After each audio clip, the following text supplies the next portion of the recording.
Good morning to all, and welcome to the Sea Level Rise, Why We Need Nature-Based Adaptations, being presented by Sierra Club Loma Prieta Chapter, San Francisco Bay Chapter, and the Redwood Chapter. I want to thank you all for joining us today on this very important subject that should be of interest and practicality to all of you. I want to welcome the attendees, our honored guests, and our expert presenters.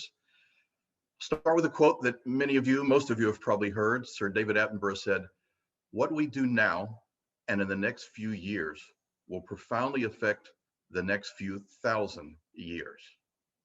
This is particularly relevant to the San Francisco Bay, so I'll repeat this one. What we do now and in the next few years will profoundly affect the next few thousand years. So we must seize the day. The Sierra Club recognizes that what we do to protect and restore the San Francisco Bay now and in the next few years will profoundly affect not only our local nature, but also our local residents for centuries. This is the legacy that will be left by local elected officials, agency heads, and their staff. So what do you want your legacy to be? For that reason, I'm proud to introduce the Sierra Club Bay 2030 webinar, organized by the Loma Prieta chapter, that covers San Mateo, Santa Clara, and San Benito counties. Also by the San Francisco Bay chapter that includes San Francisco, Marin, Alameda, and Contra Costa counties, and the Redwood chapter, which includes the Bay adjacent Napa, Sonoma, and Solano counties. Federal, state, and local agencies all agree that resilient solutions are needed for an unpredictable future. And while greenhouse gas reduction is absolutely critical to slow climate change, sea level rise is already a fact. The Ocean Protection Council and state guidance is that we should be planning for a 3.5-foot rise by 2050. These projections, however, always show an acceleration. Therefore, this webinar is important to provide factual information, including the science and the funding. We will provide decision makers with information about best solutions for a variety of bay situations in different places around the bay. While we recognize that cities and other entities have a responsibility and a need for information in order to make long-range decisions, how should they be equipped to do this? How are these decisions best made? What is needed for your specific entity? And what has worked around the bay? And of course, critically, how is it funded? In this webinar series, we'll explore these questions, answers, and different strategies. Remember that this is a 3-part series, and the link that you use today will work for all 3 webinars. We are humbled by the impressive array of speakers from agencies and organizations that have agreed to participate in these 3 webinars, and because they also recognize the importance of the topic and the need to supply sound information.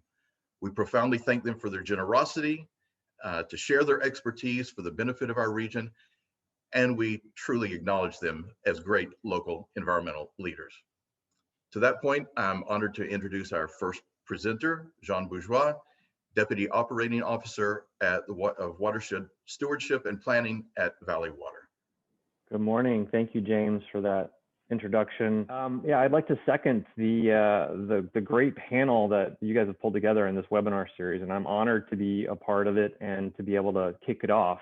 I titled my talk, "Welcome to San Francisco Bay." As my last name may have given you a little clue, I'm originally from South Louisiana, got Cajun blood, and did my graduate work and early career there. And as you can imagine, there are quite a few wetland issues in South Louisiana. But I've been living and working in San Francisco Bay for the past 23 plus years. And I know we all live and work in the area, but I want to give you kind of a tour of San Francisco Bay from my perspective as a restoration practitioner. I currently work with Valley Water, but I've worn a number of hats around San Francisco Bay, including serving over 9 years as the executive project manager for the South Bay Salt Pond Restoration Project. And so I typically like to start my presentations with this image. So this is a photograph taken around the turn of the last century, and scrawled across the back was "a good day's bag." And you can see the number of ducks strung around this hunter's neck. This was in the South Bay. And I like to start off with this to kind of humanize the experience that people had with San Francisco Bay. There are multiple written accounts of what the bay was like back then. And they say that when the birds would take off from the bay, the sky would blacken. This was an incredible resource. And it's because there was a vast amount of tidal wetlands present in San Francisco Bay. This is some great historical ecology work done by SFEI showing the historic extent of what these marshlands used to be. But more than just the marshlands, the bay itself used to be more a part of our everyday lives here, right? The bay, we are the Bay Area. The bay is why we're here. It was a big part of commerce and trade and recreation and sustenance. It really was a part of people's everyday lives here. And we've kind of gotten away from that over time. And as a result, we've ended up mistreating our bay through the years. We've lost 85 to 90% of those tidal wetlands. We've drained the wetlands for agriculture. We've flooded them for salt production. We've filled them for development, and we had quite a bit of loss. We also treated it as a dumping ground, not just filling for development, but also this is where we put our garbage. This is where we pumped our raw sewage, and really transformed the way we interact with the bay to the point where it wasn't so much, it was kind of an out of sight, out of mind. We built bridges around it, roads, bridges over it, roads around it. It became less and less a part of our collective psyche. And there were even some very radical plans proposed to just completely dam it off. And all of this, as all of this was happening, it sparked an environmental movement. These 3 women in Berkeley who founded Save the Bay saw what was going on and really understood the value of the bay. And one of the big lessons that I think they had to convey to people was helping them understand why the bay is important. So I feel like we still are having that conversation today. So I'm going to spend a little bit of time talking about why we should care about San Francisco Bay. The obvious answer is the habitat answer, right? As a restoration ecologist, I get that a lot. People think that large-scale wetland restoration is something that, is a luxury. It's a nice to have. It's not a must have. When times are good, we can allocate some resources for fish and wildlife habitat and recreation, et cetera. But it's much more than that. And you'll see, hopefully by the end of the talk, you'll understand that it is much more than that. But there are significant environmental reasons to do these large-scale wetland restorations. We've got endangered species that are endemic to San Francisco Bay, but also the San Francisco Bay Delta, that system is the largest estuary on the West Coast, not of the United States, but of the entire North and South America. So it has been deemed an estuary of hemispheric importance. And if you're ever out there on the bay during the migration season, you'll get a flavor, a taste of what it's like and how rich and abundant the wildlife is out there. And it's also surrounded by 7.5 million people, right? I think during the pandemic, it's really highlighted how important our outdoor open spaces are to our mental health and part of our society here. And so having that as a resource for the human inhabitants of the bay is important as well. But like I said, wetlands provide more than just fish and wildlife habitat. As I mentioned earlier, we haven't always treated our bay well as far as water quality, dumping our garbage and our sewage and chemicals, et cetera, into the bay. And so there's an extensive tracking process. This is from the State of the Estuary report, looking at the ecological health. And wetlands are a big component of being able to help restore ecological health and filter out contaminants. So this is a really a great benefit of having large-scale wetlands in the system. They really can help improve water quality. So if you care about water quality, you should also care about wetlands. And finally, if none of that really resonates with you, I hope this will, because we really have an opportunity here in front of us. And the wetlands can be part of a flood protection strategy. They allow for flood storage as well as shoreline protection. We live in a very complex mosaic at the edge of the bay. We have habitats, we have flood risk intermingled with commerce and industry and infrastructure and people's homes. And it really is a complex interface. And as we go through these past few years, we've witnessed on television these, horrific flooding events that are happening with these storms all over the country. But we have a pretty short memory because there are areas right here that are at risk and have significant history of flooding. And so this is not an abstract thing that can happen elsewhere. This has been happening for us, and we need to be prepared for it. And it's not just low-lying communities. It's also a lot of our tech industry. The heart of our economy has been built up in areas along the edge of the bay that are either at risk now or are going to be at risk in future sea level rise scenarios. So there is a big, strong economic driver to make sure that we protect all of the resources. This is an image that showed up on the front of the New York Times after Hurricane Sandy. It was one of these possible solutions, like how do we protect Manhattan from this big storm surge? And wetlands were part of the conversation then. And I think this is a great highlight of the benefit of wetlands in attenuating some flood risk. But I have to say, San Francisco Bay is in a much better position where we actually have the space to accommodate large-scale wetland restoration. And a lot of that is happening right now. So we have an unprecedented opportunity in front of us. And one point I really want to drive home is that with sea level rise, marshes can actually grow. They are in a dynamic equilibrium with the bay. If there is enough sediment supply in the bay, marshes can keep pace. They can grow in elevation and expand to accommodate changes in sea level rise. So that's a nice adaptation of these marshes that we need to keep into consideration. And what does that mean for flood protection? Well, on the left is a conceptual model showing, if you have extensive marsh areas in front of your flood protection systems, they help attenuate the waves and absorb some of that energy. And you can actually have a little bit lower levee, and you actually dramatically reduce your O&M costs to operate and maintain.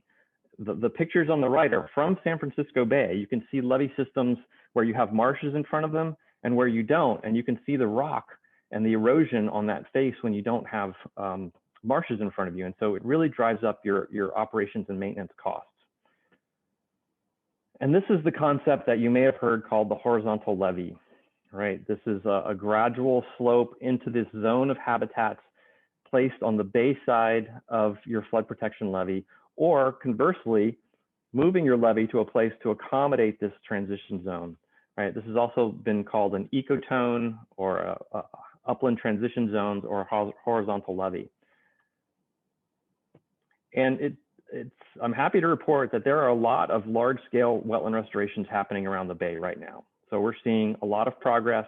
We really are in a renaissance, moving away from trying to conserve every square foot of precious habitat to now really broadening out and doing some large-scale wetland restoration and making changes at a landscape scale. But we are not without our challenges. And it was mentioned already, but sea level rise is a big one. To get these marshes, they can keep pace with sea level rise, but we need to give them as much of a head start as possible and get them established. And there's another side of the coin here. I mentioned it, for those marshes to be able to keep pace with sea level rise, we need to have enough suspended sediment in the system, right? So that those marshes can grow as the seas rise. And so we're potentially facing this double whammy of decreased sediment supply and increasing sea level rise. So this is something that we really need to take into account, because it's not just about restoring a certain place in time. It's not about a single marsh. It's about restoring all of the processes that are in place. We need to look upland, we need to look out into the bay and make sure we are restoring complete systems and that the processes are in place so that we can ensure sustainable habitats and so that we can reap those benefits over time. Now, San Francisco Bay has long been known as a place of innovation. And I think this also applies to what we're seeing on the sea level rise front. There have been any number of planning documents going back decades of people already starting to think about these situations. And in particular, I want to call your attention to the 1999 Valence Ecosystem Habitat Goals Report. This was kind of a groundbreaking regional planning effort where if you were doing a project in your corner of the bay, you could go to this report, find out what the priorities are, and the goal would be that all of these projects could then add up to something greater at a bay level scale. But 1999 was a long time ago. We have since updated that report.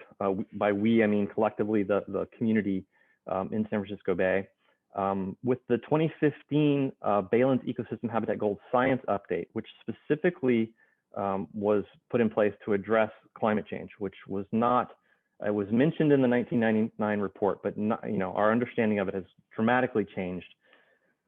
And if you take nothing else from my talk, I really want you to take home these 3 points. These are kind of the major take-home points of that update to the Baylands Ecosystem Goals Report. And this is where kind of the innovative and progressive thinking of the area comes in. First, we need to restore complete systems. We need to restore the processes that are in place so that these habitats can sustain. Secondly, we need to act with a sense of urgency, right? We are racing the clock against that sea level rise curve. The sooner we get these habitats in place and functioning, the better chance we have that they will be sustainable into the future and persist. And lastly, we need to plan for areas for these baylands to migrate. And so this is a complicated issue, but that can look like a lot of different things. It can mean finding areas where we have open space so we can create those large transition zones. It potentially means artificially creating some large transition zones so that the marshes can migrate upslope, or maybe even rethinking some of our planning efforts around the bay to make sure that we are not putting people in harm's way in the future. But we need to make sure that, with sea level rise coming, that we plan for the migration of these baylands. And so how do we get this done? There has been a lot of personal and professional thought that's gone into a lot of these strategies, but where the rubber meets the road is getting things in the ground. Fortunately, San Francisco Bay has responded yet again. The state legislature developed something called the San Francisco Bay Restoration Authority, and they put together a funding package, and the voters overwhelmingly supported it. It was a 9-county parcel tax, passed with over 70% approval. So we have $500 million coming in for these types of projects. So this is a great source of local funding. It can also be used to leverage state and federal grant programs. So we do have a huge commitment that was passed by the voters for investment in these types of projects. And another point I'd like to make is that, and this is often overlooked, is that this investment also means jobs, right? Sometimes the perception of restoration is, school kids planting native plants on the edge of the bay. And while those sort of community-based restoration programs are vitally important for education and getting people to understand the dynamics of the bay, some of these larger scale projects, these are massive construction projects, right? So this is something I'd like to get people thinking about as ecosystems as infrastructure. So when you talk about infrastructure jobs, restoration falls right into that category, in my opinion. These systems provide flood benefits, water quality benefits, habitat benefits, public access benefits, and these are massive construction jobs. And finally, I want to talk about partnerships. It takes a lot of people and a lot of energy to get these projects underway. In the past, perhaps we have all stayed in our corners and fought for our little corner of the bay or our pet projects, but we're running out of time, and partnerships are important. I feel like the private sector, the agencies, academia, those with land use authority, we all need to make sure we're rowing in the same direction.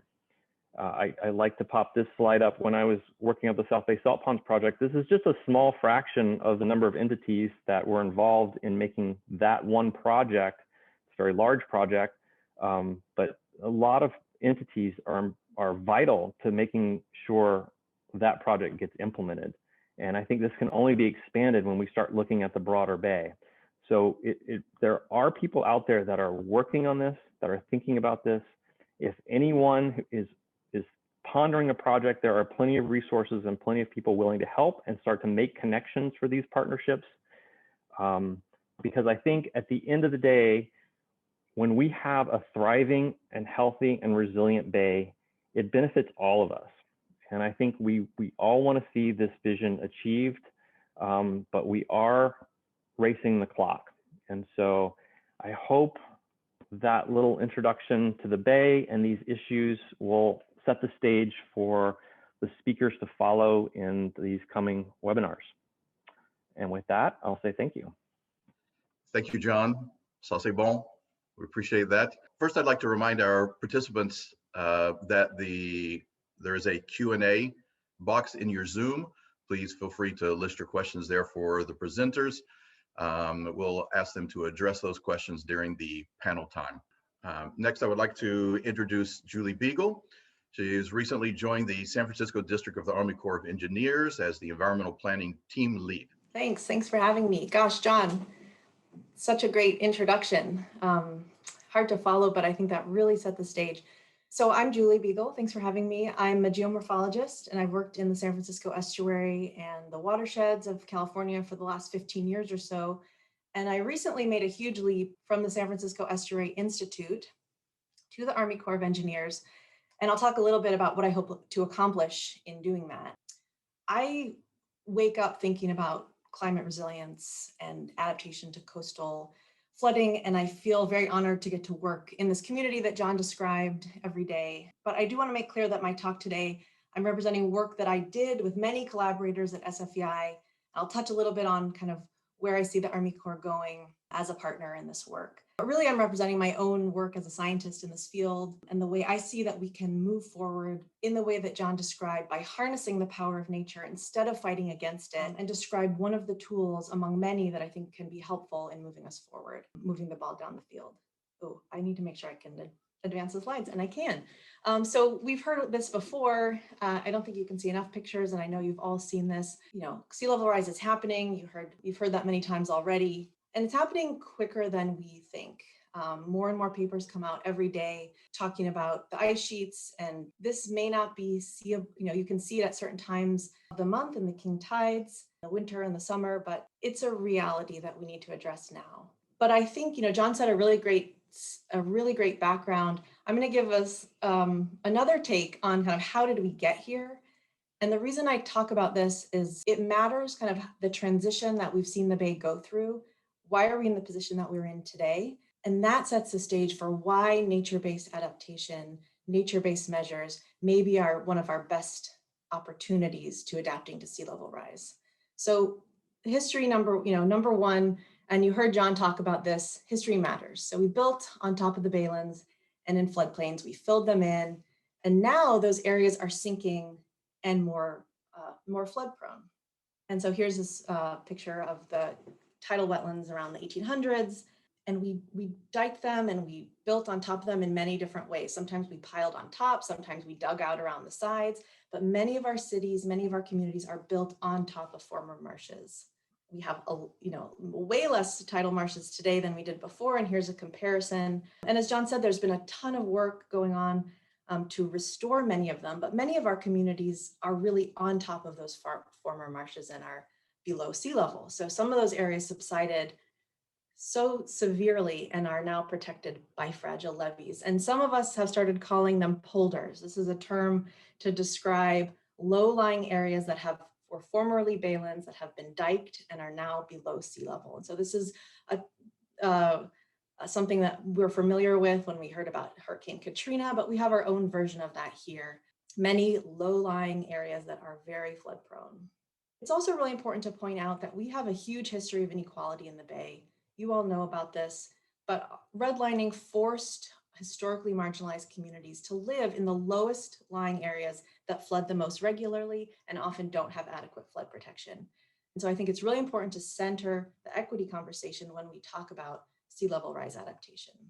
Sea level rise is only one part of the problem, and water is going to come from all sides. We have increased precipitation from atmospheric rivers. We have rising groundwater, and many of these are not incorporated into the models that we use to predict our vulnerability. And so our water is coming from the ground, it's coming from the sea, it's also coming from our watersheds. I'll get here at the end, but a wall is not going to solve that problem. We need to think holistically at the watershed scale about how we're going to adapt.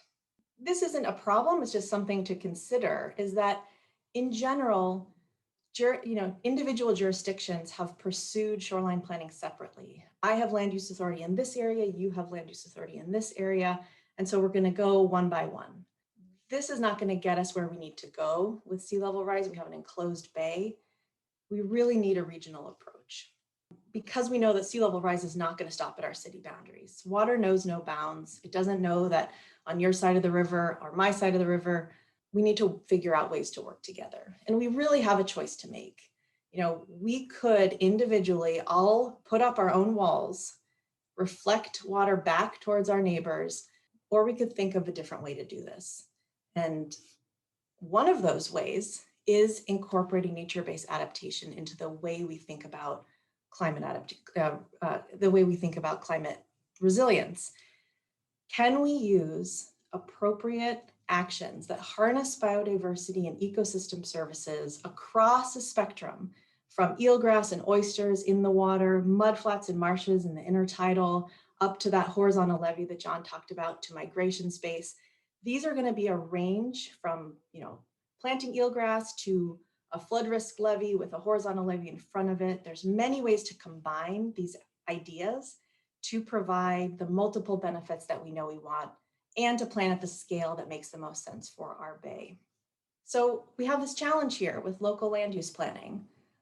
We sort of know how vulnerable we are, although it's important to point out that groundwater and fluvial flooding are not incorporated. How do we transition from understanding how vulnerable we are to what should we do about it? We know there's a lot of interest in our community for nature-based options, but where are they appropriate? How big do they need to be? How can we work together to use them? And then this challenge about going it alone. How can we figure out a scale that makes sense to work together to confer the most resilience on our system? So at SFEI, with many partners over the last several years, we worked to develop a framework or a process, a set of tools that could help our region kind of move the ball from the Baylan goals and all those planning documents that John showed you, move the ball to kind of being a little more spatially explicit about where could we use some of these nature-based adaptation measures to make that transition. And so I'm going to talk a little bit about how we did that and what that tool is. So there are 3 steps. One is, instead of planning using our traditional boundaries in our traditional cities and flood control districts, could we plan using nature's boundaries? And what would that look like? It's a crazy idea, but it might work. How can we identify nature-based measures that could work well in a given place, that are suited to the physical and ecological processes that are acting in that particular area? And then how do we use that to bring together stakeholders? So from living here that the shoreline looks really different in different places. This is not a one-size-fits-all situation.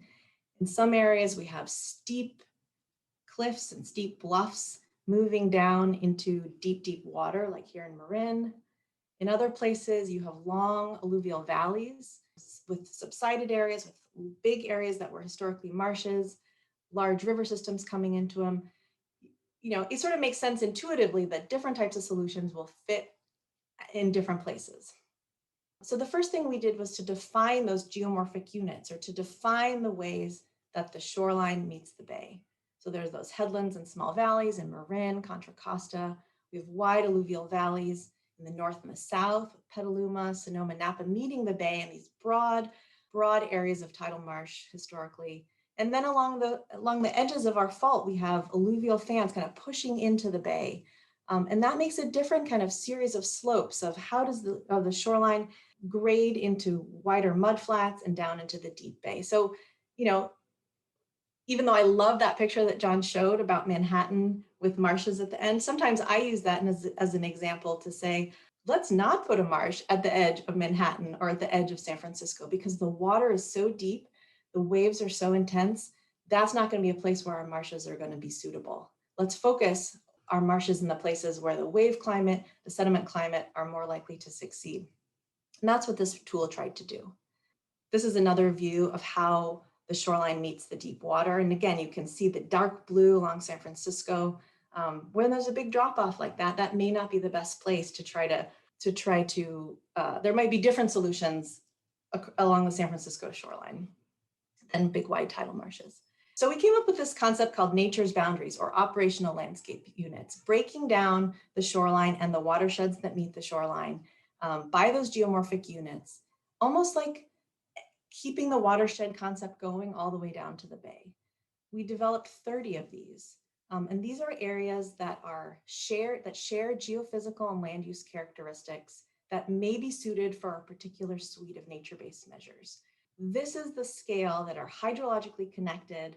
They go up to one of the highest sea level rise scenarios that there is, so it's pretty inclusive, and they go out into the bay to account for all the subtidal measures that are really important for breaking waves, for providing habitat in our subtidal environments. This is what we're hoping is a scale that if we work together in this scale, what happens in one part of an OLU or operational landscape unit affects the other part. We need to work together. Once we had those 30 landscape units, we looked at a huge range of adaptation measures. On the left, we looked at nature-based measures from oyster reefs to submerged aquatic vegetation, all the way up to the way our creeks meet the bay. We also looked at regulatory, financial, and policy tools that could be used, non-structural options that can be used in coordination. And we started to map them. So before I get into that, here's a couple examples. You saw some of these in John's talks, but we have really great examples of many of these already. These are types of measures that are suitable to our bay. Oysters, the Living Shorelines project that the Coastal Conservancy has been doing. There are a few examples of ecotone or horizontal levees. Another thing that's really exciting is we have a number of coarse beach projects. The bay used to have a number of different types of beaches and different orientations with different grain sizes. And we've started now to restore some of those to use beaches as a way to adapt to sea level rise and soften our shorelines to absorb energy instead of reflecting it. So we started mapping these. We know that all these ideas are out there. We know that they're suitable to the bay, but where? How big do they need to be? How wide? Where are they most suitable, given the geophysical processes that we know exist?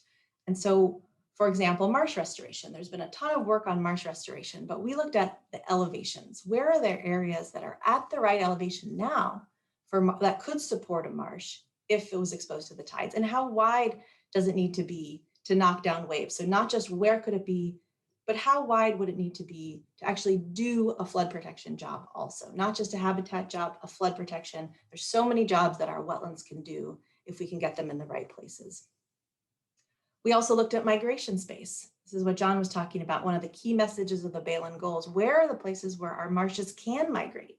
We have such an urbanized estuary, but are there some places left that we could buy, that we could protect, that we could make into a park, that could become an area in the long term for as the seas rise, could our marshes migrate?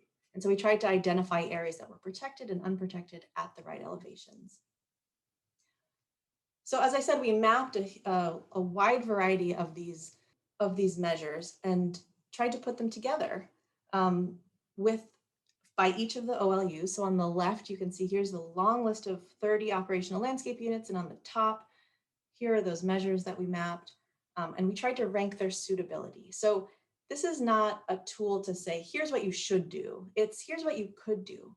Here's a filter down set of options that may work better in your particular area, in your particular OLU. And here's the scale that may work the best if you can pull all those people together. And so another thing is that we worked with SPUR, which is an incredible think tank in San Francisco, to think about the land use types that are kind of on the dry side. You know, our bay is very dense, but it varies. And so in each of these land use types, SPUR identified different types of policy approaches, easements, buyouts, different types of zoning tools that may be suitable given the land use constraints and opportunities to use in combination with those nature-based approaches. And here's a list of some of them. So what that adds up to is of spatially explicit map or framework or opportunity, set of opportunities for each area of the bay. And so here's an example of one of those opportunity areas. And it shows here are the different types of nature-based measures that may be appropriate. And here are the different types of non-structural options that may be appropriate. Here's another example at Richardson Bay. And again, this is not a plan to say, here's what you should do, but here are the types of things that may work in different areas, and let's consider them. Once you have that set of opportunities, they need to be put together into a strategy. And so, can you take several of those options, given your land use constraints, given funding, given partnerships, and put them together to say, okay, we're going to do mudflat augmentation. We're going to let the marsh migrate. We're going to buy out this land. And then how do you put that into a time frame? We can't do all of this at once. As John mentioned, this all costs a lot of money. There's a ton that needs to be considered into actually putting these projects in the ground. But where can we start now? Let's say we start by adding beaches or sediment recharge. And then as sea level rises, where do we know we need to go? We need to acquire transition zone. And it could be that later down the road, we have to really change our land uses. But if we can put our thinking into an adaptation pathway, that starts to get the wheels turning of what can we do now? What do we need to start to plan for? And how do we have those conversations with communities? So how can this be used?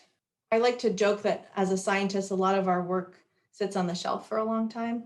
And this in particular, the Adaptation Atlas, felt useful to people right away. I think as a community, we were looking for ways to say, how can we work together? How can we look upshore and downshore and up the creek and into the bay? How can we look around us and figure out who we need to be working together with? And so that's one option, is bringing people together by these operational landscape units and figuring out how can we bring more partners to the table, bring more funding to the table, create a bigger vision for our shoreline. This has also helped provide guidance for policy changes for regional agencies. How can some of the agencies, many of these solutions haven't been permittable because it requires filling the bay to some degree or using sediment. So where is that most appropriate? Another pretty interesting application is it provides a spatial tool for us to assess kind of how do we prioritize our land use decisions moving forward. You all know this very well, but there's areas that right now are being considered for housing. This is an area in Newark. It's also an area that we mapped as one of 10% of the migration space in the bay. And it's an area that is currently at the elevation to support marshes. Now, these are decisions that need to happen at the city level, but it points to the fact that we need a regional approach. How do we provide housing that is needed for communities, but not housing that will be flooded in the short term? Now, I will say that all of these things that I just talked about need sediment. They all require more mud to have marshes keep pace with sea level rise, to build horizontal levees, to augment mud flats. And the Army Corps of Engineers dredges navigation channels and has access to a lot of the mud that we will need as a community to use nature-based approaches. Right now, it is cheaper to take the material offshore, but we need to figure out ways to reuse that sediment in a smart way and collaboratively if we want to design with nature for climate resilience. And so this is part of the reason that I made the switch to the Army Corps.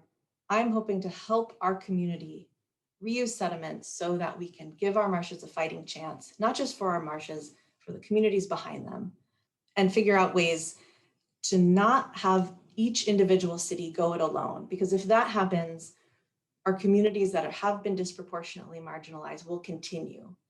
And we see that happening now with the communities that are able to build walls now, that are able to float bonds and protect themselves, and some communities aren't. One of the other goals of the operational landscape unit is that it forces us to work together. It forces us to acknowledge that our bay is interconnected and we need to all move forward together. One thing that I'm very excited about at the Army Corps is this opportunity I have to lead a program called Engineering with Nature. This is the Army Corps speak for saying nature-based adaptation or process-based adaptation. And it's this idea that we want to run to where the ball is going to be. So where can we create those landscape features that will have the most value in the future? And how can we use local knowledge and systems thinking? And so my goal is to try to take the Adaptation Atlas and all the work that our community has done over the last several decades that John talked about and I've touched on, and try to build out this ability for us to reuse the sediment in a smart and nature-based way. One example of this that we're working on right now is an idea called shallow water placement. It's beneficially reusing material, placing sediment in the near shore, and letting natural transport processes move material onshore. This has been talked about for years and years and years. It's been done in other places, but it is new to the Bay. There's a lot that needs to go into it, but can we use the natural processes of tides and currents to help resuspend sediment and give our marshes and mudflats a boost? This is something that we're working on now and that I feel really excited to try to push forward and pilot in the Bay. So this is my last slide. I think we can adapt to sea level rise if we add more tools to our toolbox. I think the shallow water placement is one idea of that. We need to speed up, as John said. We only have a certain amount of years before our marshes are not going to be able to keep pace with sea level rise if they don't have a boost.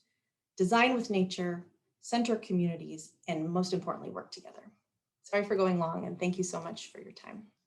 Thank you very much, Julie. I want to remind our participants that you can submit your questions through the Q&A on your Zoom window, and those will be addressed during the panel section after our next speaker. And now I'm delighted to introduce Julian Wood. He's the San Francisco Bay Program Leader at Point Blue Conservation Science. Take it away, Julian. Thank you. Thank you, James. And it's great to be here. Thank you all for coming. It's an honor to be able to present to you. I'm going to be talking about the importance of the Bay's habitats to migratory and resident birds. And I think this will follow up nicely on John and Julie's presentation. And so that's really just one of the key messages there, the importance of the Bay for birds. I also want to talk about how sea level rise threatens the Bay's biodiversity and how nature-based adaptation to sea level rise can benefit our birds and our human communities. So first, a little bit about me. I'm the San Francisco Bay Program Leader for Point Blue Conservation Science, and I lead a variety of bird monitoring and research projects, all aimed at understanding bird population trends and status, and also habitat needs. And I take our results to improve restoration planning and management of our bay's wetlands and shoreline. So I don't want to belabor this point, but as both Julie and John have already talked about, we have lost well over 80% of our historic tidal marsh. So a marsh that looked very much like this one used to completely surround our bay.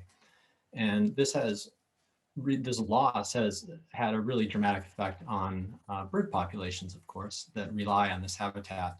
So some of these species that you see down here, this is the only place that they live.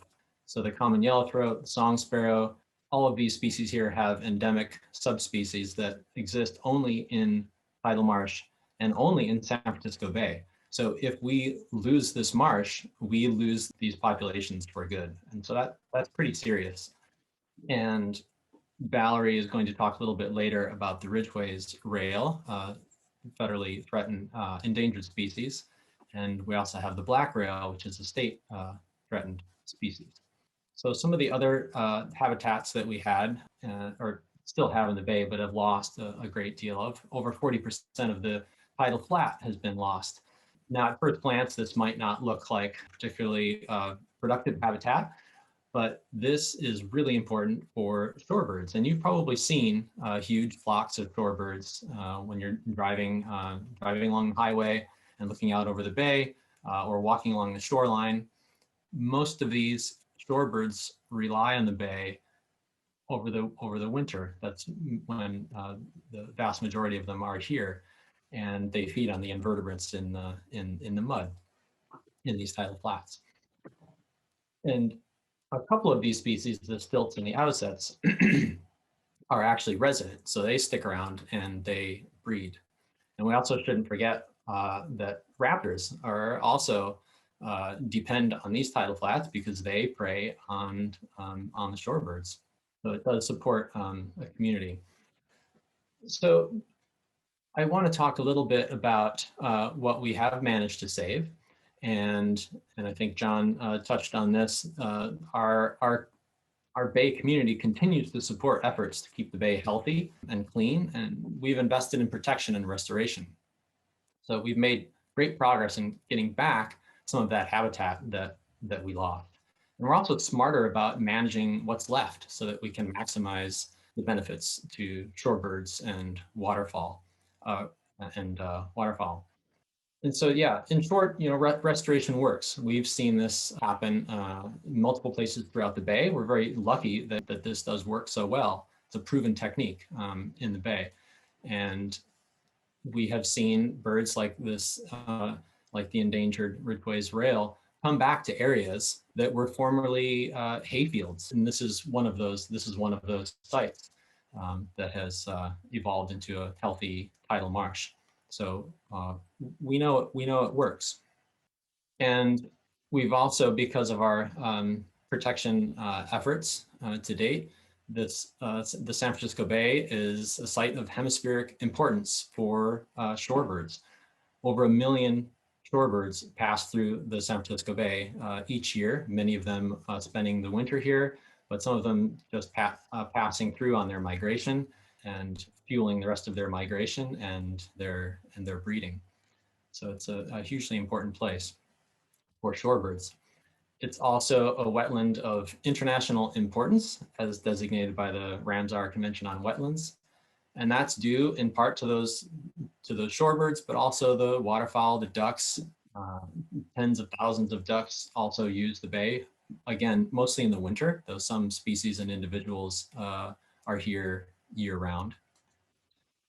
And there are other habitat types, too many for me to get into in this talk, but that are very important to a diverse waterbird community here in the bay. So these are just some of my favorites.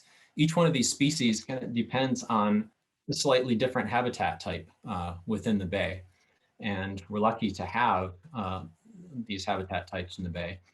And it's really this tapestry of different habitat types, this mosaic that makes the San Francisco Bay such an important place for birds. And again, there's many habitat types and many different bird species that I'm not going to get into now. So, the big question is what's going to happen to all of these habitats with sea level rise.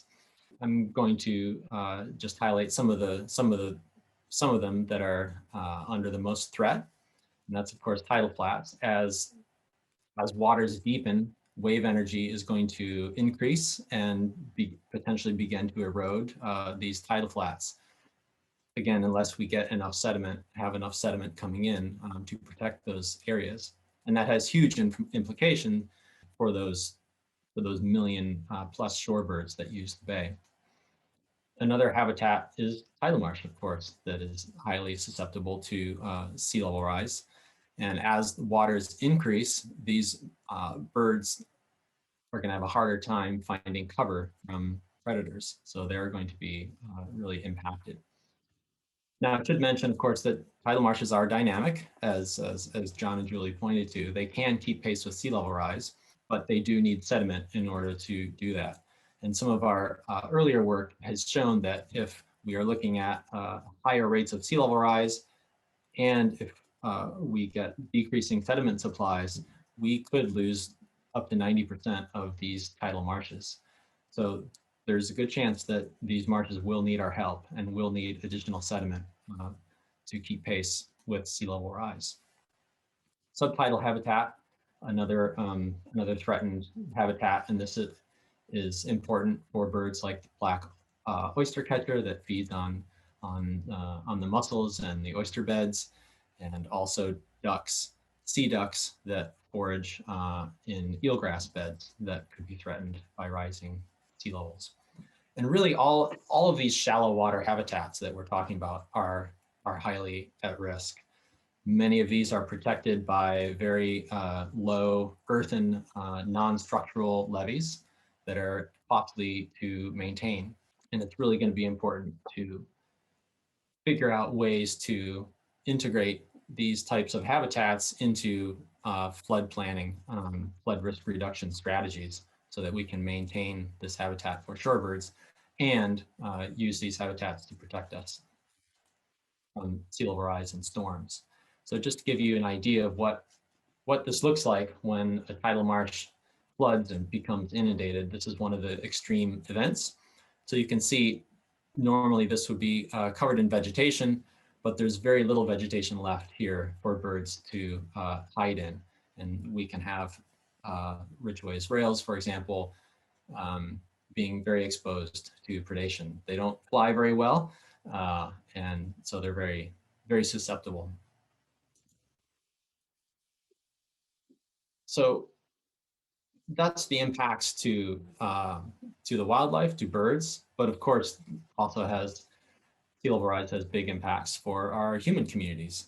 And right now it's, most of what we have seen and experienced has been more like nuisance flooding, like roads flooding, but this is becoming increasingly serious, and people's lives are going to be at risk. So it's a real, it's a big question. How are we going to respond to this? And will we first consider solutions that benefit both birds and people? I think that's why, that's why we're all here today, to think about that very important question. And here's a photo that kind of illustrates some of these points. There's a lot going on in this picture here. In the foreground, you see some native marsh vegetation that can be used by some of those species that I mentioned, like the song sparrow and the yellowthroat. And then in the background, and that tidal marsh is helping to protect the levee that we're standing on here. And in the background, you can see that we're continuing to build right up to the edge of the shoreline.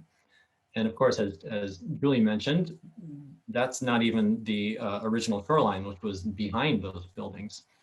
So this area is at risk. Now there's some hope here in this photo as well. This is a South Bay Salt Pond restoration project here. So this tidal flat is starting to accrete, and the marsh is growing and can continue to further protect these levees from erosion. So it's, the question is where can we implement these kinds of projects? We have limited dollars, and as Julie mentioned, not every solution will fit in every place. One of the things that we are doing is trying to figure out, to layer on top of that, where these restoration solutions best benefit tidal marsh birds, for example. So we use our bird data. This is an example of the 25-year data set that we have on tidal wetland birds collected from all over the bay. And we're using that information to find out what are the areas in the bay that are most important for birds, both now and potentially in the future.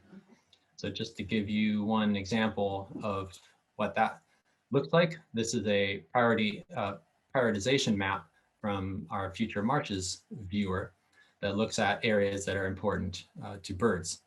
And you can see these circled areas, the darker colors are areas that are important for birds, not only now, but also in the future, especially if we are able to allow marshes to increase into those subsided areas by removing levees and allowing the tidal marshes to restore in those areas. And it's kind of behind my video feed here, but just to zoom in to Sassoon Marsh. So this is also, our modeling has shown that this area here is also really important for birds, both now and particularly in the future. This is a screenshot from the Adaptation Atlas that Julie presented. And these orange areas are currently uplands, but they could become tidal marsh in the future if we simply allow the water to move up onto that landscape. But they really don't have any special protection because they're just uplands. So they could be developed. And so we have to think about, how is that really an appropriate use for that area?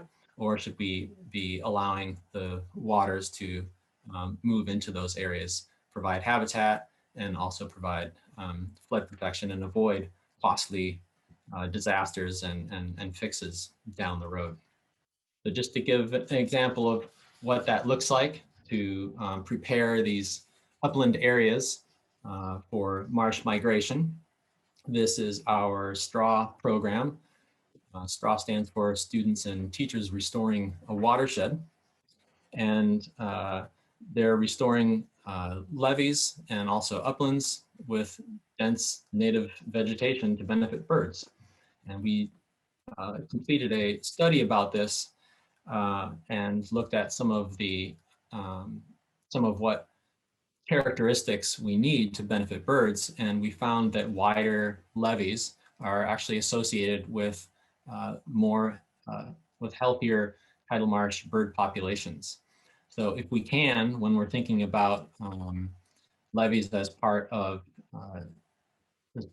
flood infrastructure, we need to be thinking about creating wide, gradually sloped levees to best benefit those tidal marsh birds when it's adjacent to that habitat. So just to kind of summarize here, we're talking about flood protection and the benefits to important bird habitat. So that's really what nature-based solutions is all about.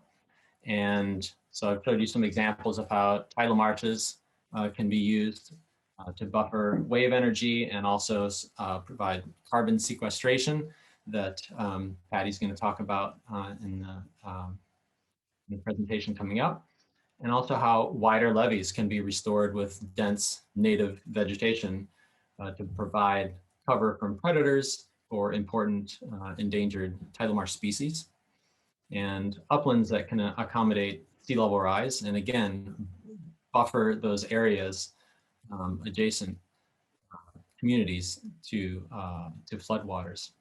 And also that we need to remember that these managed wetlands, especially in South Bay, should be part of flood control systems, and that they can provide benefits to a diverse community of wetland birds. So it's important to think about what birds might be benefiting from those different solutions.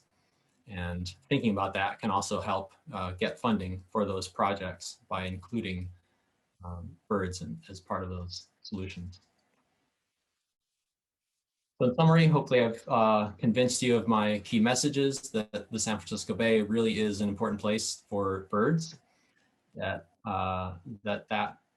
biodiversity is threatened by sea level rise, and that nature-based adaptation can really benefit birds and people. So thank you. Thank you. Thank you, Julian. And now we can move to our full panel. And we've got quite a lineup of questions here. First question I see is from Evan Adams, who says, for areas that are upgrading their levees, like Foster City, there's a frequent discussion over what happens on the borders of the levee. So the question is, what happens when you have a levee or seawall, and then the next municipality over does nature-based adaptations? Does the levee become ineffective? I think that sounds like one for John. Yeah, I'll take a first stab at that. First, I want to reemphasize a point that Julie made. When I threw up that image of Manhattan with the wetlands around there, I threw it up as to make the point that wetlands aren't appropriate everywhere, right? And I think Julie hopefully made that point more effectively than I did. And you know, Foster City is kind of potentially one of those examples, right? Geomorphically, there's not a good place to put broad wetlands in that area, because Foster City, that is built on what used to be the wetlands, right? So it's a challenging situation.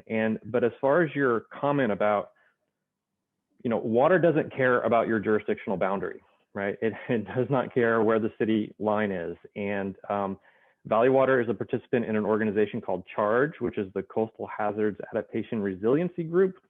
It's a mouthful, but it was formed specifically for this reason, to make sure that the flood managers around the bay are coordinated. And so that when we get to the boundary of a jurisdiction, that the flood protection strategies actually match up, right? You don't want one city A to be, using a certain sea level rise projection or a certain model or a set of assumptions, and they build their levee here, and then the next jurisdiction builds their levee here, and you get flooding through the back door. We really need to make kind of a seamless, coordinated effort to make sure that we are enhancing each other's ability to be resilient to sea level rise and not throwing up obstacles. Just because you're first out of the gate doesn't mean, you could be pushing water onto someone else. We really need to have a coordinated effect. So if anyone in particular wants to make use of CHARGE as a resource to help with that coordination between jurisdictions, feel free to reach out to me, or you can just Google CHARGE, CHARG. There's no E on it. CHARGE SF Bay, and you can find us that way. So it's a very good question, and it's very important to make sure that we are treating this holistically, which again is why, and Julie, sorry if I'm stepping on your toes, that's why they came up with these operational landscape units, right? This is what fits in the landscape as far as, like a watershed kind of concept, and it's not based on independent jurisdiction. Thank you, John. I believe this next question looks like one for Julie from Ashley Eagle Gibbs, who asked, has the Adaptation Atlas been applied to the outer coast beyond the San Francisco Bay, and would the model be easy to scale in new locations? Yeah, thanks for that question. It has not, but the concept, is not new. This is the same idea as littoral cells on the outer coast. What's the kind of unit that sediment is transported down the outer coast? So it's a concept that has been applied in other areas. The Puget Sound has a similar idea kind of for geomorphically managing the sound. There's other ways of kind of regionally managing sediment movement in smaller bays around the country. So I definitely think it could be applied. We've talked to the, San Mateo County and Marin County, there's ideas of, could we expand this? I think this concept of managing our landscape by its climate risk could happen across the state or the country for any climate risk. Like there's a natural scale of management, I think, that we could start working on. You could do this for urban drought issues. You could do this for heat island effect. You could do this potentially for wildfire. I'm getting way out of my lane because I'm not a wildfire person, but I think the concept makes sense and I think could be used at multiple scales for multiple climate hazards. One thing I'll say, and this gets to what John was talking about, is that kind of the governance related to doing this type of work interjurisdictionally, to me, that's the big question of how do you scale this type of approach? What are the incentives? What are the drivers that will, besides that, we know kind of it's the right thing to do, or maybe the most effective, or the best for our habitats. I think there needs to be sort of a governance piece of this. How do we fund communities to work together? How do we fund community groups to be at the table? What is the benefit that we get for asking people to work at this scale? Thank you, Julie. Next up, let's see, which of you would like to take this one? From Sophie Hahn. Our cities and counties are all engaged in planning for huge RHNA housing and production requirements. Every community will be rezoning up in the next 1 to 3 years. This information needs to be incorporated into those plans. So how can we disseminate more broadly to jurisdictions? I'll start, and then I think Julie probably is going to have some input here. And I think that's part of the motivating factor behind this webinar series, I believe. James, correct me if I'm wrong, but I think this is exactly why they wanted to do this and why it's being recorded so that it can be shared. But I share that concern because I served on my local planning commission and general plan committee. I went through ARENA update, a housing element update. So I know what goes into those plans, and trying to fold in something like this with the pressure coming from the state to meet ARENA numbers I know is challenging. And even for me, who's well versed in this stuff and part of the process, it's still hard to get that level of input and forethought interjected into those processes. But Julie, I know you've partnered with Spur on the Adaptation Atlas and taken that out on a grand tour. So I don't know if you have any thoughts. Yeah, I think, you know, we all tend to work in our silos. And I think the issue of climate change and climate adaptation is requiring just a new level of coordination that's beyond what any of us have imagined. We partnered with Spur on this, and I think that was really strong because they have such an expertise in policy and, you know, city planning. But what came out of it immediately was the need to work with the housing community. And I know the Greenbelt Alliance has started kind of reaching out and working with housing communities to, you know, we can't do nature-based adaptation along the shoreline if we don't have housing policy that's transit oriented. How do we create the ability to work together? And I guess that gets back to my like governance question. Like I feel like if there was some carrot that said, if you work across jurisdiction, if you work with communities, if you work across sectors, you know, is there any benefit to that? Like, is there a way to prioritize funding to communities that do that? That say, here's our housing plan and here's our shoreline adaptation plan.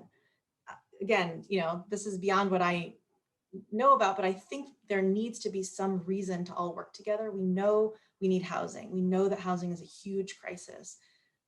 So we can't just keep working in our lane and say, you know, I'm just going to keep planning my nature-based adaptation along the shoreline if I don't account for where people are going to live. The whole point of doing climate adaptation is so that we can continue to live and work in this area and have the benefits of access to nature, of biodiversity, like Julian talked about, the wildlife that makes this area so dynamic and why we all live here. So I'll just leave it at that. I can keep talking about this. Thank you to you both. Next question is from Laura Baker. It says, while we are concerned about too much seawater intruding, we are also facing decreasing freshwater inflows from our streams and rivers, both natural and human-based causes. It says, how does this planning approach address this increasing change in the balance? Yeah, I mean, we were asked specifically to talk about sea level rise, so that's kind of why we've been focused there. But the tidal fluvial interplay is really complex. You know, you get down to the edge of the bay, and it becomes very hard to tease apart, you know, where one begins and the other ends. So it is a complicated issue, and I believe, you know, with climate change, there's there's uncertainty about sea level rise projections. There's even more uncertainty about, I think, how it's going to affect the fluvial systems, right? The timing of rainfall, the amount, the flashiness of the system, all of these things are still a little unclear as to how it's going to affect things. And then on the other side of it too, I think we also need to keep in mind that as we start to build levees and walls, you know, nature-based solutions or not, you know, you've got water coming down the slope toward the bay, and so you have to accommodate for those fluvial, you know, systems getting around and up and over and out to the bay. So it's a complicated issue. There are people working solely on that. Julie, I don't know if you, or Julian, I don't know if you have anything more to add, but I'm not as well versed in those issues. Yeah, one of the big messages of the Beagle goals and of the idea of the operational landscape units is to take a watershed approach. And so while the adaptation analysis itself focuses on the edge of the bay, you know, it's connected to the watershed. And so one of the, SFEI just came out with a new report looking at sediment availability from each watershed under a series of climate scenarios. So in a drier climate, in a wetter climate, what is the amount of sediment that will come down these systems that is available? And also what is the need at the bottom? And this gets to the idea that like, maybe we can't do these ideas everywhere. How do we prioritize? How do we get the sediment we need? And how do we reconnect our watersheds to the edge of the bay? Because that's a major source of delivery of sediment. At the same time, I think as the question alludes to, it may be that we don't have as much inflows. And so, you know, as our seas rise, our head of tide moves upstream, and that will move upstream differently. In some watersheds that are steeper, it won't move as far. In some areas like those wide alluvial valleys, our head of tide might move miles inland. And that really impacts the habitats, it impacts our flood patterns, it impacts how we manage those systems. And so, I think the big takeaway is we need to manage at the watershed scale, and the operational landscape units help break that down into manageable bites. Watershed planning is a long thing that we've done for a long time, but it's very hard because it also crosses jurisdictions. So lots of challenges. This next one looks like it's for Julian. From Emily Beach writes, can you comment on tidal marsh birds interacting with restoration projects near SFO Airport and safety concerns for both birds and aircraft? Are there some restoration projects that are less attractive to birds? Yeah, that's a great question. And airports typically don't like to have large flocks that darken the skies next to their, at the ends of their runways. One thing I will say though is that some of the wetlands, like the tidal flats and the open waters, that they can attract large numbers of birds, and that can be an issue that for airports. I will say that tidal marshes, they don't necessarily attract flocking birds. Those birds that I showed on the screen there, the song sparrows, the ridgeways rails, the black rails, they tend to stay down in the vegetation. They don't flock in large numbers. So I think that tidal wetlands would be appropriate for that area. Of course, it could be kind of hard to get tidal wetlands immediately without going through that transition of tidal flats to low marsh. But that's something that that can be considered. And it might just be involve moving earth to get the site at tidal marsh level right away to speed that. If I could jump in on that too, because that's exactly what we did on the inner Bear Island restoration in Redwood City. It's right adjacent to the San Carlos airport. Like literally the runway is right adjacent. And so we did an analysis of all the bird strike data over the past couple decades, and we looked at the species of birds that triggered the bird strike. What were the species if it was discernible?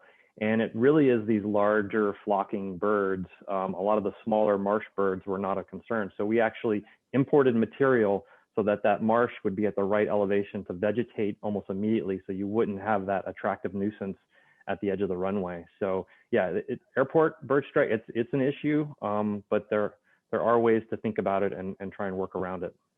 Thank you. Let's see who would like to take this one. It's from Susan Lesson, who writes, I live in Foster City, which is currently building a vertical levee on the bay. How do horizontal wider marsh levees integrate with San Francisco Bay vertical levees? So if I'm understanding the question, so there's the idea of a horizontal levee is there's a flood risk levee at the core of it. And so you've got that same engineered structure, but instead of a 3-to-1 slope, which is what most flood risk levees have, it has a slope that's something like 30-to-1 or 15-to-1. And so it grades out farther into the bay. It takes up more space. And that is one of the issues about nature-based adaptation measures, is they take space.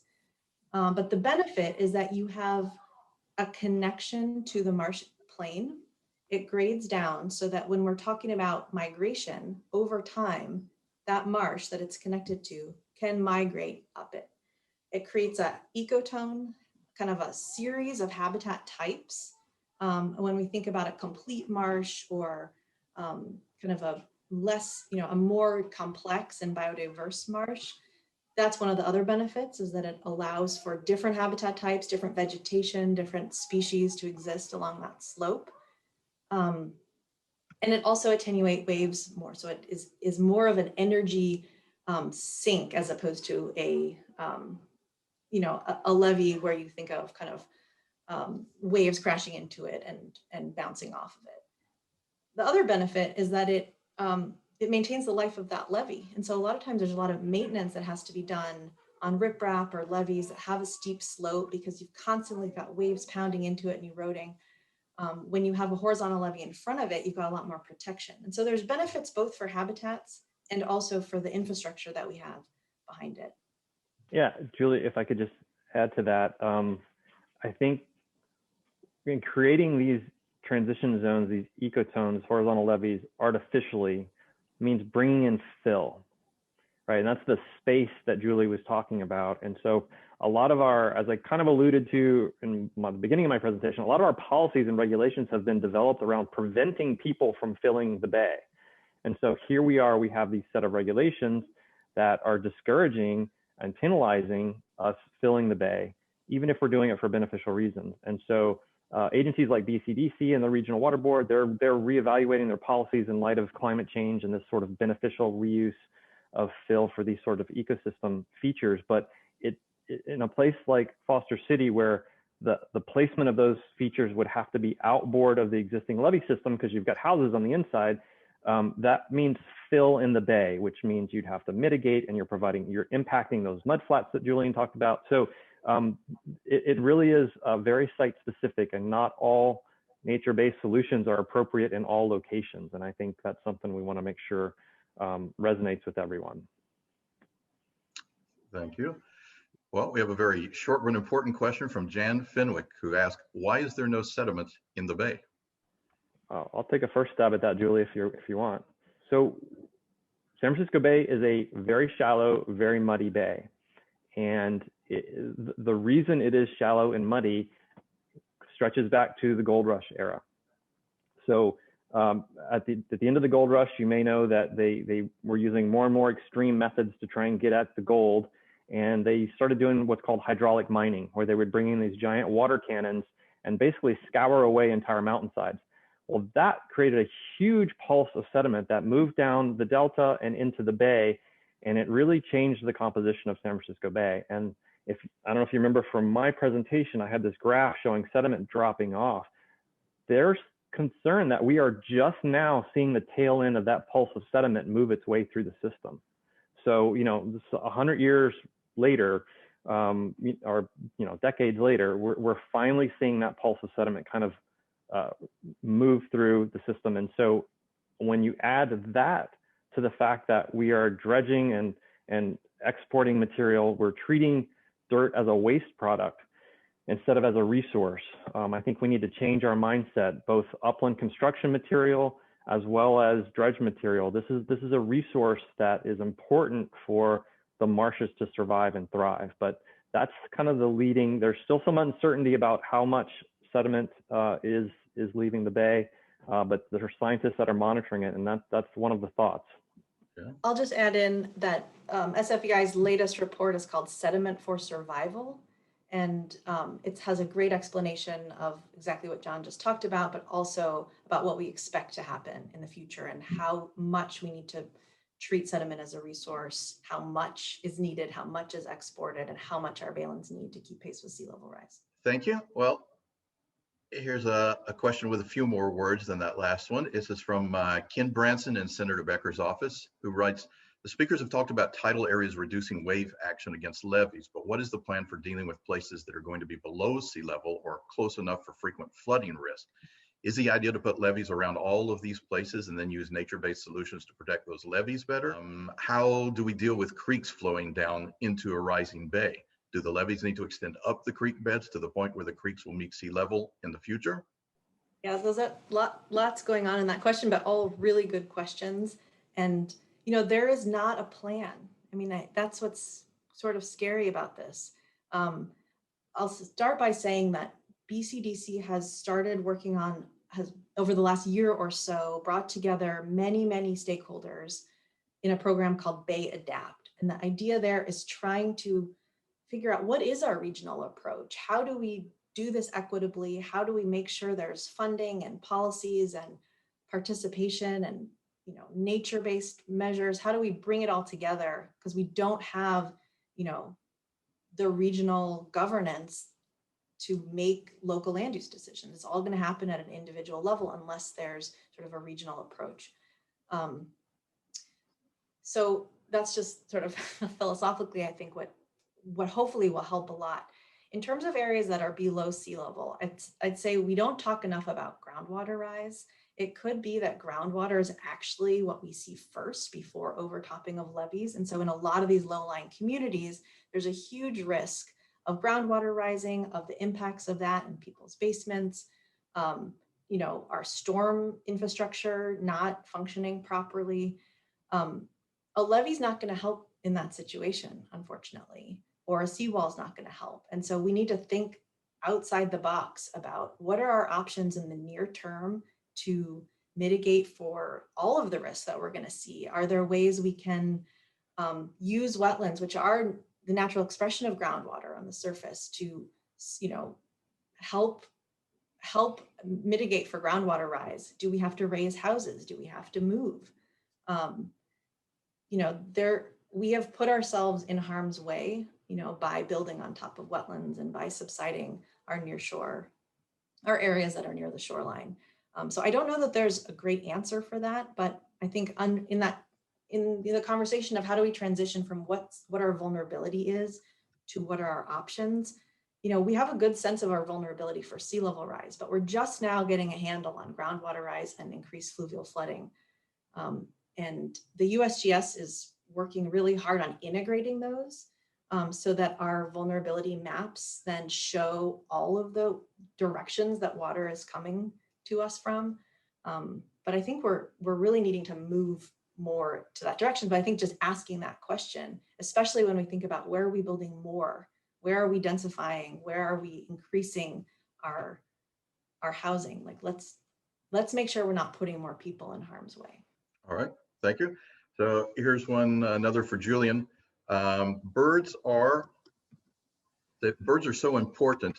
Are you seeing populations of birds rebounding in areas of restored wetlands? Yes, that's a great question. And yes, that's usually what I present on. So entire presentations dedicated to that. But the short answer is yes. We are lucky here in the Bay that wetland restoration really does work. Most of the photos that I showed of these, you know, lush, vibrant green tidal marshes, those are restored marshes. So 20, 30 years ago, if I was standing in that same shot taking a picture, it would have looked like a dry grassland, a hayfield, essentially. So yeah, birds do respond quite well to restoration here in the Bay. And then the follow-up on that, could you give a couple of examples around the Bay where people might see restoration efforts that have been particularly successful? Well, the most classic example is called Carl's Marsh, and that's on the Petaluma River, and you can access it via that, the Port of Sonoma area. Actually, a better place with good public access would be the Sonoma Baylands, and that's in the wildlife refuge in the north. So along Highway 37, there's actually a great spot to take a hike. You can see on one side of the levee that you'll be standing on a restored wetland that's full of birds. It's got great habitat. And then on the other side, the more recently restored Sears Point, and that was the breach photo that I showed. And that's in the early stages of restoring. So you can see both areas with these mud flats with shorebirds and ducks in it in the process of becoming marsh, and on the other side, fully tidal marsh. And of course, the South Bay salt ponds. There's the Eden Landing complex. A lot of those areas have been restored and are great places to go watch it in action. Right. That one's close to me, so I was hoping that was going to be mentioned also. Yeah. And following, you mentioned Petaluma, so we have a question from John Shribs that says, in Petaluma, much of the historic wetland on the east side became housing and creeks channelized, so no more deltas, thus increasing sediment flow to river and now a higher cost of dredging. How can we change our current city policies to decrease sediment flow or use the sediment flow to regularly do more continuous dredging and delivery to needed sites? Right. So there are a lot of areas along the Petaluma River that can be restored to tidal marsh that are effectively polders, like those low-lying areas that are flood prone. So it would be a great use of that sediment to put it in those areas and prepare that site, raise the elevations and prepare those sites to become tidal marshes. So that's one way to do that. And as far as how to get those policies enacted, beyond my league, but I think just making sure that policymakers are aware of what can be done, what the possibilities are, what the benefits are I think it will be a natural progression to codify that into policy. Yeah, which is really the whole point of this webinar series. So make sure that your elected officials know about the series and watch the recordings on our YouTube channel if they can't watch them live. Next, we have Christopher Hewitt, who starts with, awesome, Julie. Is there any suggestion from the Corps with funding opportunities to help the local agencies with developing projects and address your carrot to get all the agencies in the same room? What do you think about a restoration czar who would be able to corral the cats from the other federal, state, and local agencies? You know, there was a study a couple years ago by a professor at UC Davis, Mark Lubell, who he surveyed a ton of people working in this field to say, do you want a restoration czar? Like, is that the answer? A big overarching agency to guide all of this? What are the big problems with restoration and adaptation, and what do we need? And people do not seem to want a restoration czar. I think that did not seem to be the answer.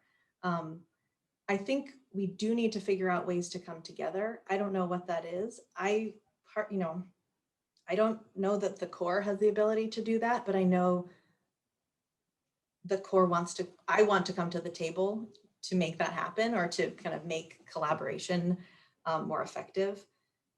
But in terms of kind of, I mean, you're getting at the major problem here, which is governance and funding. You know, I think there's a lot of science, there's a lot of willingness to have these conversations and talks about what we should do and how to prioritize. And I think the big question is, you know, how do you facilitate the type of collaboration that we know is needed? So John, you might have other thoughts that are more helpful than me just acknowledging that it's a huge issue. So thank you everyone for your comments. We need to take a short break now before we restart. Should restart in 5 minutes with our next series of presenters. Thank you very much.